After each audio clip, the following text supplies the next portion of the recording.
Hello friends, welcome back to my channel.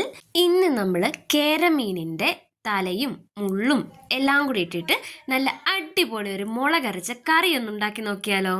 അതിനായിട്ട് ഒരു ചട്ടി വെച്ചിട്ട് അതിലേക്ക് വെളിച്ചെണ്ണ ഒഴിച്ച് ഉലുവയിട്ട് കുറച്ച് കടുകും കൂടി ഇട്ടിട്ട് നന്നായിട്ട് പൊട്ടി വരുമ്പോഴേക്കും അതിനകത്തേക്ക് കുറച്ച് ഇഞ്ചി, വെളുത്തുള്ളി, പച്ചമുളക് എല്ലാം കൂടി ഇട്ടിട്ട് എന്ത് ചെയ്യുക, നന്നായിട്ട് വഴറ്റിയെടുക്കുക. നമ്മുടെ ഈ ഇഞ്ചിയുടെയും പച്ചമുളകിൻ്റെയും അതുപോലെ തന്നെ വെളുത്തുള്ളിയും എണ്ണയ്ക്കകത്ത് കിടന്ന് നന്നായിട്ടിങ്ങനെ വഴന്ന് വരുമ്പോൾ ഉള്ള സ്മെല്ല്, ആഹാ എന്താ മണം. ഇനി ഇതിനകത്തേക്ക് നമ്മളൊരു സ്പെഷ്യൽ ഐറ്റം കൂടെ ആഡ് ചെയ്യുന്നുണ്ട് കേട്ടോ. അതെന്താണെന്ന് ഞാൻ ഇപ്പം കാണിച്ചു തരാം. നമ്മുടെ വീട്ടുവളപ്പിൽ തന്നെ വിളവെടുത്ത ചെറിയ തക്കാളിക്കുണ്ട്. അതൊരു 3-4 തക്കാളിക്ക് നമ്മൾ എന്ത് ചെയ്യുന്നുണ്ട്, ഇതിനകത്തേക്ക് ഇട്ട് കൊടുക്കുന്നുണ്ട്. അത് ഇട്ട് കൊടുത്തിട്ട് നന്നായിട്ടൊന്ന് വെന്ത് വരുന്നത് വരെ ഒന്ന് വെയിറ്റ് ചെയ്യണം. നമ്മുടെ ഈ തക്കാളിക്ക ചേർക്കുന്നതെന്ന് പറഞ്ഞു കഴിഞ്ഞാൽ പുളി നോക്കിയിട്ട് വേണം നമ്മൾ ഇതിനകത്തേക്ക് തക്കാളിക്കൊക്കെ ആഡ് ചെയ്ത് കൊടുക്കാനായിട്ട്. ഇനി ഇതിനായിട്ട് ആവശ്യമായിട്ടുള്ള അരപ്പ് നമ്മൾ റെഡിയാക്കണം. അതിനായിട്ട് ആവശ്യത്തിനുള്ള മുളക് പൊടി, മല്ലിപ്പൊടി, മഞ്ഞൾ പൊടി, ഫിഷ് മസാല ഇത്രയും കൂടി എന്ത് ചെയ്യുക, നന്നായിട്ടൊന്ന് അരച്ചിട്ട് ഈ എണ്ണയ്ക്കകത്തേക്ക് ഇട്ട് കൊടുക്കുകയാണ് ചെയ്യുന്നത്. മിക്സിയിലിട്ട് ഒന്ന് അരച്ചെന്ത് ചെയ്യുക, ഈ ചൂടായിട്ട് വന്ന എണ്ണയിലേക്ക് നമ്മൾ ഇട്ട് കൊടുത്തു. നമ്മൾ ചേർക്കുന്ന ഫിഷ് മസാല സാറാസിൻ്റെ ആണ്.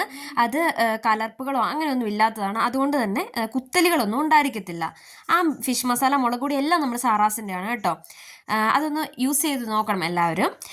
പിന്നെയെന്ന് പറഞ്ഞു കഴിഞ്ഞാൽ നമ്മുടെ ഈ മിക്സിനകത്തേക്ക് അത്യാവശ്യത്തിന് വെള്ളവും ഇട്ട് പിന്നെ ആവശ്യത്തിന് ഉപ്പും കൂടെ ചേർത്തിട്ട് നന്നായിട്ട് തിളച്ച് വരുന്നത് വരെ വെയിറ്റ് ചെയ്യുക. തിളച്ച് വന്നു കഴിഞ്ഞ് ഈ അരപ്പിനകത്തേക്ക് നമ്മൾ കഴുകി വൃത്തിയാക്കി വെച്ചിരിക്കുന്ന നമ്മുടെ കേരമീൻ എന്ത് ചെയ്യുക, അതിനകത്തേക്ക് ഇട്ട് കൊടുക്കുക.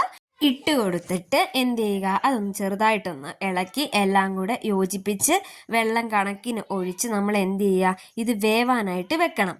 അത്രേ ഉള്ളൂ നമ്മുടെ മീൻകറിയുടെ പ്രൊസീജിയർ. ഇനി ഇതിനകത്തേക്ക് നമ്മൾ ലാസ്റ്റായിട്ട് വെച്ചിരിക്കുന്ന 2 ഇൻഗ്രീഡിയൻസ് ഉണ്ട്.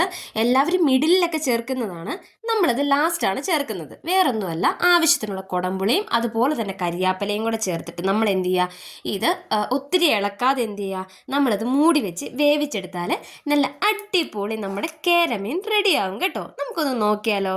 നമ്മുടെ കേരമീൻ വെന്ത് കഷ്ണങ്ങളിലൊക്കെ നല്ല എരിവും പുളിയും പിടിക്കുന്നത് വരെ നമുക്ക് വെയിറ്റ് ചെയ്യാം. അത് കഴിഞ്ഞിട്ട് ഇത് തുറന്ന് നോക്കിക്കേ, നല്ല വറ്റി വന്നിട്ടുണ്ട് നമ്മുടെ കറിയൊക്കെ. അതിനകത്തേക്ക് തീ ഓഫ് ചെയ്യാതെ കുറച്ച് പച്ചവെളിച്ചെണ്ണയും കൂടെ ഒഴിച്ച് തീ നമുക്ക് ഓഫ് ചെയ്ത് കറി നമുക്ക് എന്ത് ചെയ്യാം, മാറ്റി വെക്കാം കേട്ടോ. ഇതാണ് നമ്മുടെ അടിപൊളി കേരമീൻ. നോക്കിക്കേ, ഇനി ഇത് നമുക്ക് നല്ല അടിപൊളി കപ്പയുടെ കൂടെ കൂട്ടി അങ്ങ് കഴിച്ച ആഹാ, നല്ല തനി നാടൻ കേരക്കറി.